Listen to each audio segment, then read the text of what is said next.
আজকের বিষয় হচ্ছে বাংলা দ্বিতীয় পত্রে সহজেই আমরা কিভাবে সন্ধি শিখব।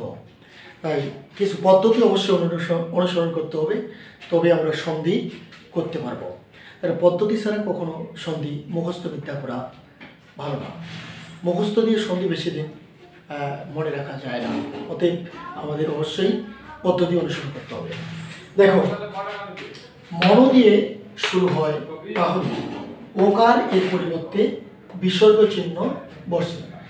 যখনই দেখবো মন আছে তখনই বিসর্গ চিহ্ন দিয়ে আমরা সন্ধি করব। যেমন মনোবিদ, এই যে ওকার, মনোরথ ওকার, মনয়ন ওকার, মনোরম ওকার, মনোনীত ওকার, প্রত্যেকটাতে ও এখানে মন দ্বারা শুরু হয়েছে, এই জন্য এটা বিসর্গ সন্ধি করব আমরা। যেমন প্রথমে আছে কি মনোবিদ, তাহলে মন মন যোগ বিদ, মনোবিদ।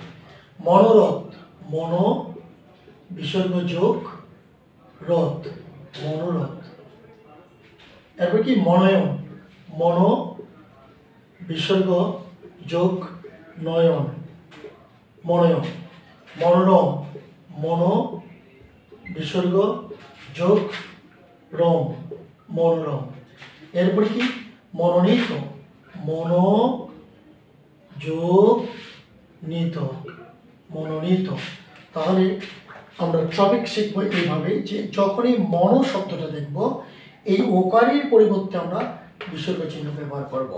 যেমন মনোবিদ, মন যোগ বিদ, মনোরথ, মন বিসর্গ যোগ রথ, মনয়ন, মন বিসর্গ যোগ নয়ন, মনোরম, মন যোগ বিসর্গ যোগ রম, মনোনীত, মন যোগ নিত, তবে বিসর্গ চিহ্ন 100% বসবে। একমাত্র মনয়ন, এই তো মন, এই যে মন দ্বারা শুরু হয়েছে তাই আমরা বিসর্গ চিহ্ন বসাবো। আশা করি বুঝতে পারছো।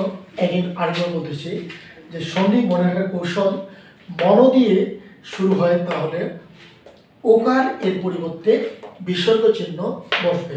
তার কারণ যখনই দেখবো মনোবিদ, এই যে মনোবিদ আছে, মন বিসর্গ যোগ বিদ, মনোরথ, মন বিসর্গ যোগ রথ, মনয়ন, মন বিসর্গ যোগ নয়ন, মনোরম, মন বিসর্গ যোগ রম, মনোনীত, মন বিসর্গ যোগ নিত।